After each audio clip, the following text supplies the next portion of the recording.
안녕하세요. 룰루맘입니다. 계산하는 방법 헷갈리셔갖고 많이 물어보시는데요. 제가 Q&A로 풀어볼게요. 화면마다 멈추고 자세히 읽어보세요. 자, 넷인컴을 잘못 넣으셨대요. 이분 같은 경우 그로스로. 그래서 금액이 167불에서 305불로 바뀌었는데 얼마를 리턴하느냐 계산을 이거를 이제 못 하시는 거예요. 자, 넷 인컴 기준으로 한다면요. 이분 같은 경우는 위클리 베네핏이 86불밖에 안 돼요. 그런데 PUA 자격은요. 기준이 167불부터 시작이에요. 그래서 305불 마이너스 86불이 아니고 이분 같은 경우 이제 자영업자분들이요. PUA 받으신 분들은 167불을 그냥 기준으로 하시면 돼요. 만약 167불 이하로 나오시는 인컴을 가지신 분들은 무조건 167불이 미니멈이니까. 그래서 305불 빼기 167불. 이 305불은 여러분이 지금 만약에 더 업돼서 받으신 그 금액이니까 거기서 응용해 보세요. 그리고 실제로 총 받으셨던 그 주 그걸 전부 계산하셔서 토탈 금액이 나오면 그 금액을 리턴 하시는 거예요. 제가 다른 동영상에 리턴하는 방법 그리고 리턴하는 계산법 다시 한번 설명드렸어요. 그거 참고해 주세요.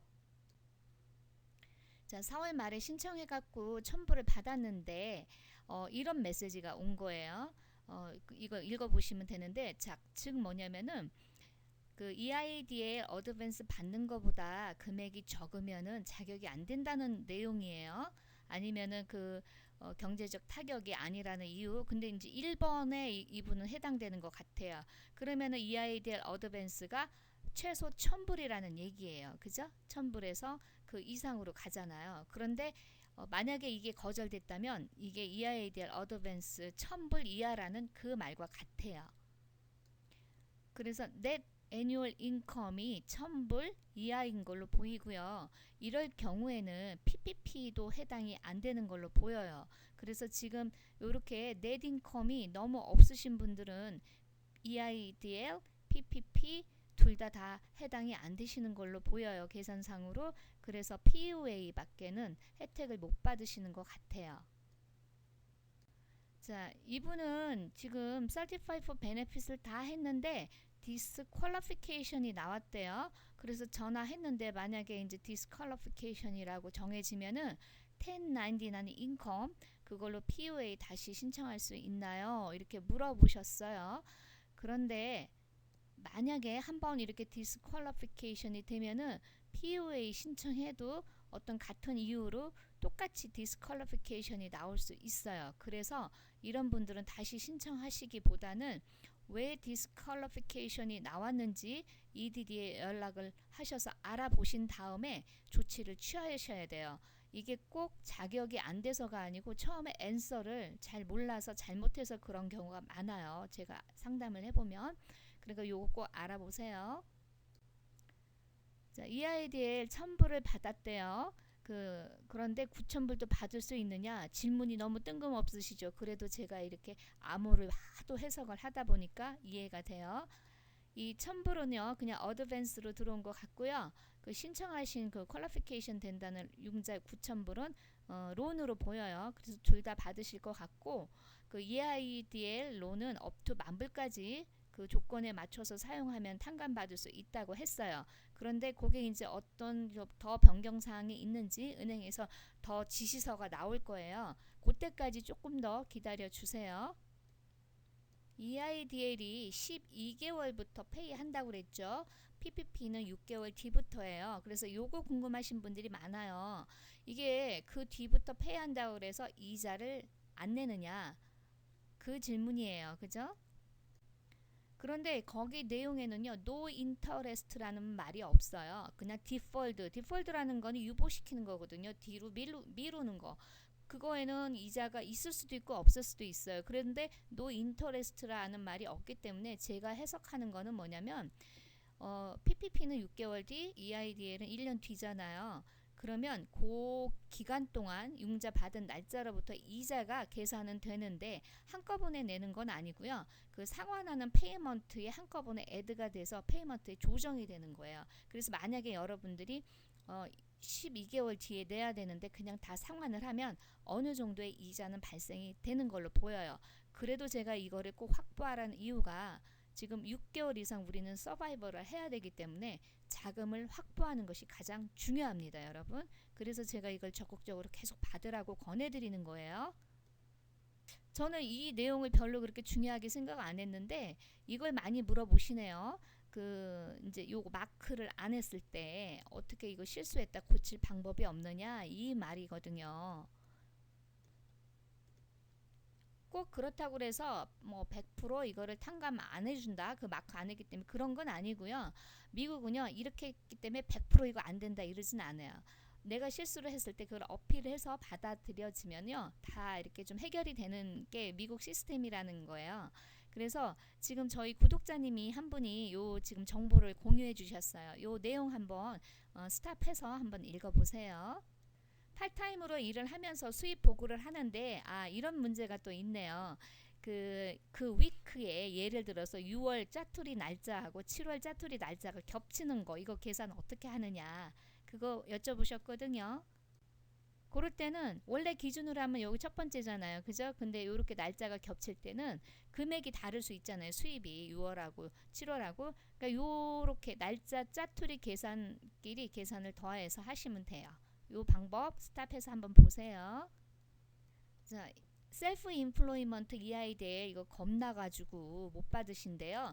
이게 아마 굉장히 이게 설명하시는 어떤 채널에서 규정이 까다롭다 그러면서 주의해라 그래서 사실은 이걸로 인해서 불안을 많이 조성하는 것 같더라고요. 제가 조금 안타까운 부분이긴 한데요.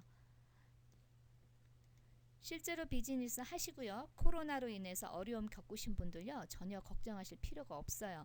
SBA는요. 정부가 주관하는 융자기 때문에 그 기준이요. 다 원래 있는 거예요. 이걸 새로 이것 때문에 하는 게 아니에요. 하지만 없는 게 뭐냐? 탕감을 해준다는 내용이 없었는데 생긴 거예요. 이게 가장 핵심 포인트이기 때문에 여러분들 걱정하지 마세요. 저 요 내용 좀 읽어보세요. 자, UI 받으시다가 이제 스탑이 되신 분들이 있어요. 이거 13주 연장 어떻게 하느냐 물어보시는 분들 꽤 있어요.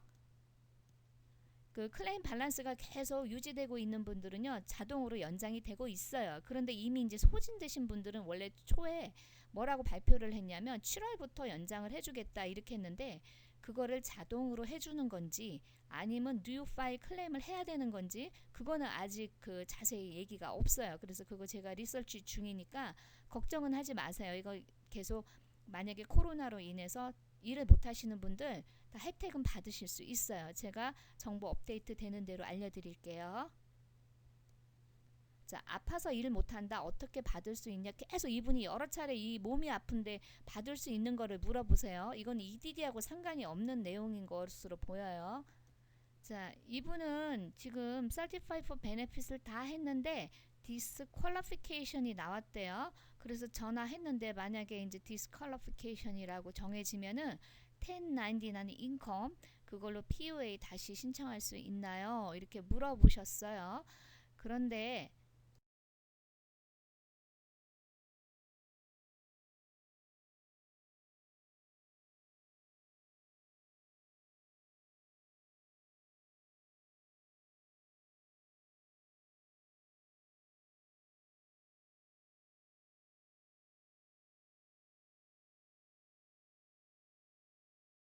그랜트 이제 첨불이 들어왔대요. 이거 인컴으로 넣어야 되느냐? 이렇게 물어보셔요. EIDL.